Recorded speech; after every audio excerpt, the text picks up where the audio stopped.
This is Hannah. This is Bailey. Welcome to the Motocross Vault!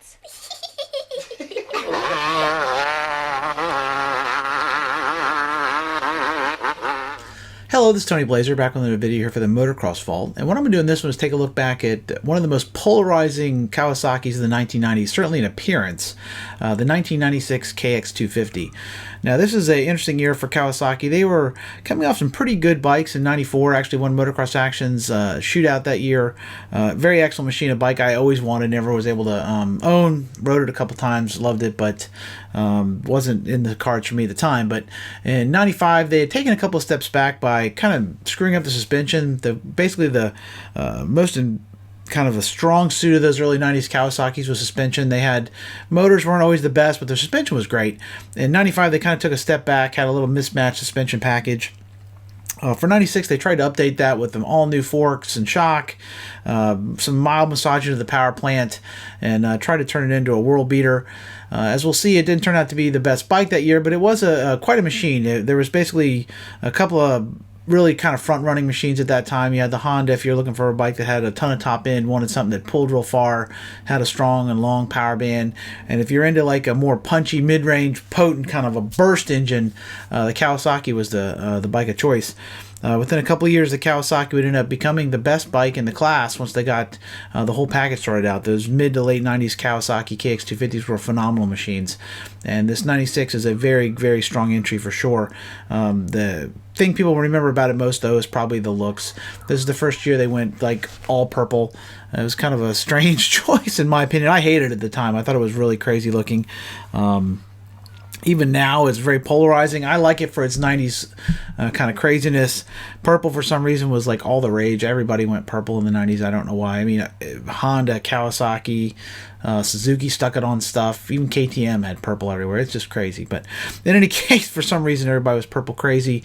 And in 96, Kawasaki went all in on the purple look.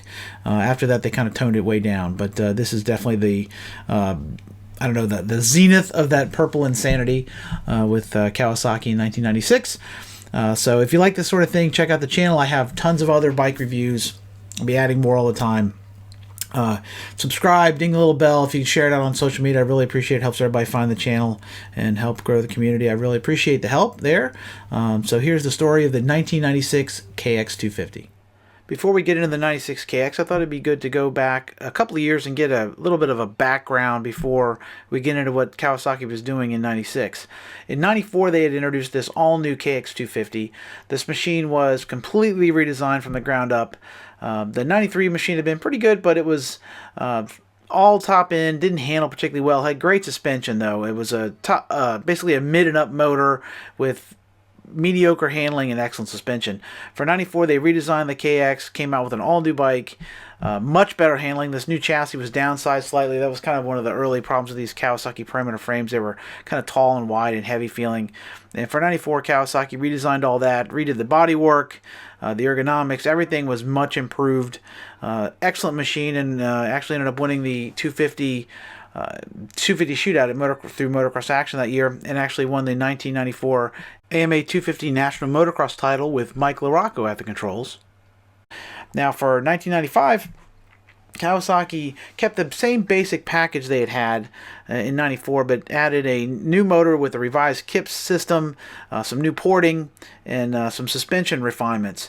The bike was improved in some ways, not improved in others. The new motor in 95 had much more low to mid than the 94. It was extremely grunty, explosive, had a hard hit.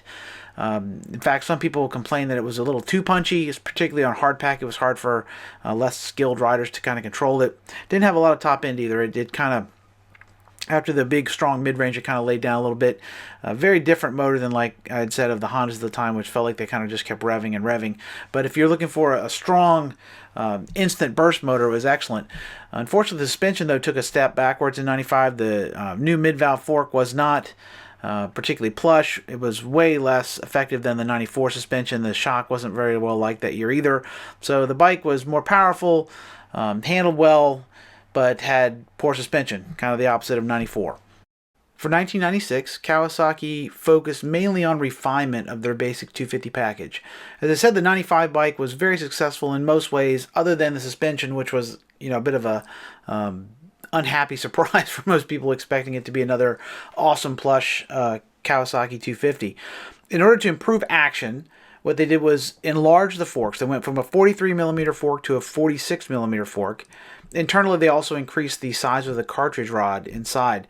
Now, this is an interesting move in that in the mid-90s, there was still quite a bit of debate on what the best way to go with suspension was. You had Suzuki this same year going back to a cartridge conventional fork. They had their new right side up forks. KTM was also going back to a conventional fork at this point. It was still kind of up in the air as to what the best combination of sizes were, whether inverted versus conventional was the best way to go. Clearly, pros like Jeremy McGrath, Mike LaRocco, and them, they preferred the inverted fork because it gave it a great deal more rigidity in whoops and at high speeds. But the conventional fork did provide a plusher ride and a kind of a smoother feel, I guess you'd say. I had the 96 RM. I had a 125 and a 250 that year, and I love it. It's one of the best set of forks I've ever had in any motorcycle I've owned, and I've owned over 50 of them in my many years of riding. Great suspension, but the pros they wanted more more rigidity in the front end. So Kawasaki for 96 upped the overall size of the forks 3 millimeters. Out back, they revised the linkage as well to provide a more progressive curve, and they enlarged the shock body slightly as well. Now, overall travel remained the same. They didn't change that. Frame-wise, the only thing they did was increase the size of one of the cross members in the lower part of the frame, so the geometry, everything else remained exactly the same as it had been in 1995. For 1996, Kawasaki chose to focus mainly on refinement instead of any major overhauling of the power plant. The engine remained the same 249cc two-stroke mill it had been in 1995 with some minor changes. They redesigned the sub-exhaust ports and also the transfer ports to hopefully give the bike a little longer pull and smooth out that brutal hit in 95. To aid that, they also reconfigured the ignition to work better with the new port timing and reshaped the expansion chamber. The expansion chamber also had a bracket that was moved to a different place to hopefully prevent it from cracking. They had some problems with the earlier ones cracking. The 38 millimeter carburetor had a new set of wings added to it. That was in the Venturi there. You can see them. That was apparently to reduce turbulence when they whack the throttle open there. The transmission was also beefed up slightly to hopefully have a little more durability and hopefully have a little better shift action. That's one of the complaints as well with these Kawasaki's. They weren't the smoothest shifters on the track for sure. Rest of the motor was largely unchanged from 1995. On the track, the performance of the new KX turned out to be more or less a mildly improved version of what it had been in 95. Now what that meant, again, was a motor that had very, very solid low-end response. The bike just snapped out of corners, as you can see here as Ron Lashina is demonstrating on Dirt Rider's test model. The bike just really snapped to attention. If you whack a throttle, it went. There was none of that waiting for the power to come on. It had a really strong low to mid transition, hit really hard in the mid-range. Maybe a little bit smoother than 95, but still its defining characteristic was sudden, strong power. Now, if you tried to rev it out, the bike just didn't pull very far on top. It was more or less the party was over after you went past the mid-range. You're going to want to snap off another shift to keep the party going. This was, again, kind of the opposite end of what the Honda was like. The Honda had fairly soft low end and then came on strong in the mid-range with a strong pull and then pulled until the cows came home. So if you're looking for the Kawasaki rider, you're somebody who wanted to, short shift it, use that torque to, wrap around the track, snap out of corners strongly. If you were the kind of guy who wanted to hold it on like a 125, it probably wasn't going to be the best combination for you. The engine was still very competitive, though. Most of the testers I've read in the magazines were kind of evenly split on what they liked better. Some guys preferred the chunky low to mid power of the Kawasaki's, and other people who like to scream the thing, preferred the Honda. But they were both very, very well regarded.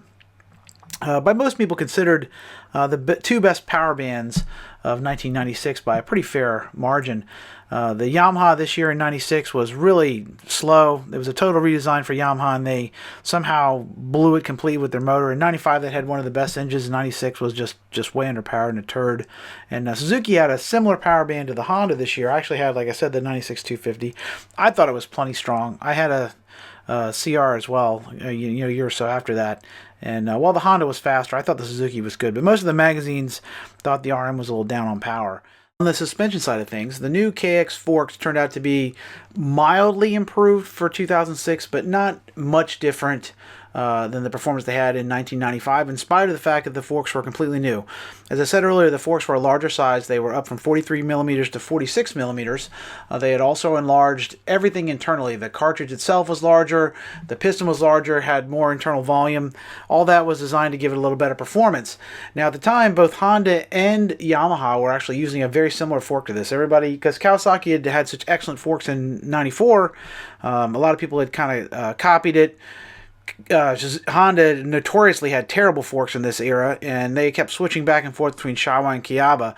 And for 96, all three of the manufacturers that were still using the inverted forks had the same basic fork on their machine. Now, this fork was plush.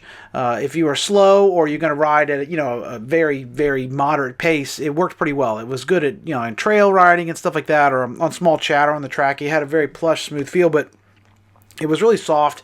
If you were going to be fast, or you were going to be a guy who was going to take it and hit some really big jumps on it, it was going to be too soft. The problem really came in the fact that this was completely out of balance with the new shock. Now, for 96, they did get an enlarged piston in the rear shock. The linkage ratio was also modified to be more linear, meaning that it had a less radical increase in the ratio of the rear wheel movement as the shock shaft moved. They were trying to get back to the more 94 style of performance, but the shock continued to be very stiff, which in and of itself is not terrible if you're really fast, or like I said, you're going to ride supercross or supercross style tracks. A stiff shock can be a benefit, but it was completely mismatched with the super soft front fork. So the bike had kind of a stink bug feel. That also didn't help stability.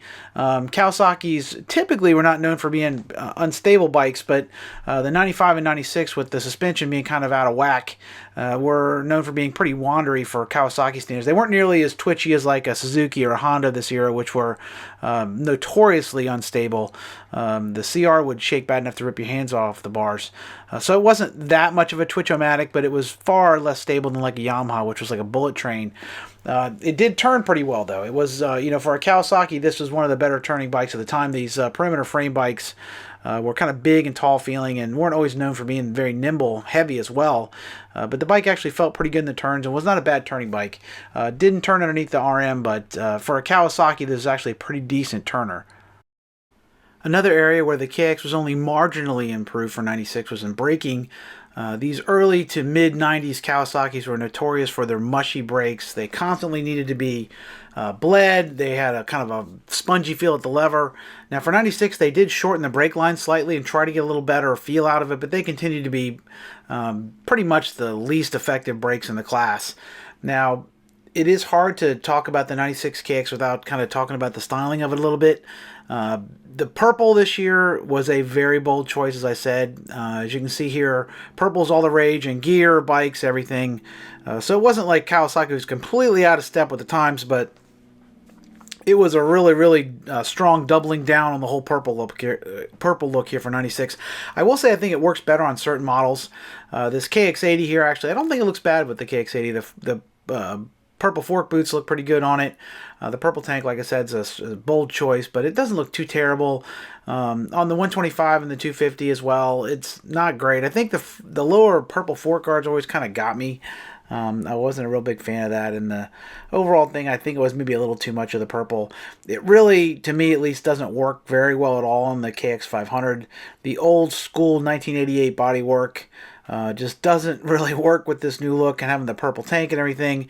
At the time, I thought it looked terribly goofy. Of course, now if you have one of these, it's super cool because it's so out there. It's like having a 92 RM. It's cool because it's so out there and crazy, but At the time, I think the styling wasn't too well received by most people, and the fact that the factory Kawasaki's this year don't really look anything like this is probably a good indication. Much like Honda 95, where they completely changed the look from the stock purple CR, the works bikes didn't look anything like that. Kawasaki kind of did the same thing here in 96, where they went with a totally different look. Still had a fair amount of purple in the graphics and stuff, but I think it's much cleaner than this stock look. Overall, the 96 KX250, I think, was a very, very solid offering that just needed a little suspension tuning to bring it up to snuff. The power was extremely strong, very competitive. Like I said, some people would have rated it as the best motor. It really depended on whether you liked that sudden burst or whether you preferred to rev it out a little farther. If you're a Rev Ranger, you probably would be happier with the Honda. If you're looking for something that you could just explode out of turns and snatch that double real quick and easy without much run, the KX was excellent for that. You would have needed to get the suspension sorted out though, because if you were slow, then the shock was going to be too stiff, and if you're fast, then the forks are going to be too soft. So, kind of need a little bit of some fine tuning. Overall reliability was, these Kawasaki's weren't great in this area. The little things like the riv nuts on the fenders would strip out, and they had some problems with frames breaking and what have you. They weren't certainly probably as well put together as a Honda at the time, but with a little TLC and a little bit of setup, they were excellent bikes and very competitive, as I said. After this, the Kawasaki was even better. Within a year or two, they'll be the best bike in the 250 class and dominate the standings in the 250 class for the last couple of years of the decade before kind of falling behind Yamaha in the 2000s. But this, mid-90s Kawasaki was a great, great bike to have. Really probably one of the best years for Kawasaki in terms of performance. They were great on the track. Jeff Emig was winning in 96 here. He won the national 250 motocross title. In 97 he won the 250 and the indoor and out titles. Really showing how competitive these bikes could be. And Kawasaki, like I said, it was a great little renaissance for them in the mid 90s there. If you like this sort of thing and you'd like to help out the channel, you can pick up some Motocross Vault merch here at either Redbubble or Teespring. I have pages on both sites, a variety of stuff from iPhone cases to stickers to all kinds of stuff. You can also check out the many articles I've written at pulpmx.com. I have written about 140 classic bike reviews for you to read if you like, if you prefer to read as opposed to watching the video here. I do go into a good deal more detail in the articles there. It's a little easier to do it in the written format. So if you like that sort of thing, make sure you check it out.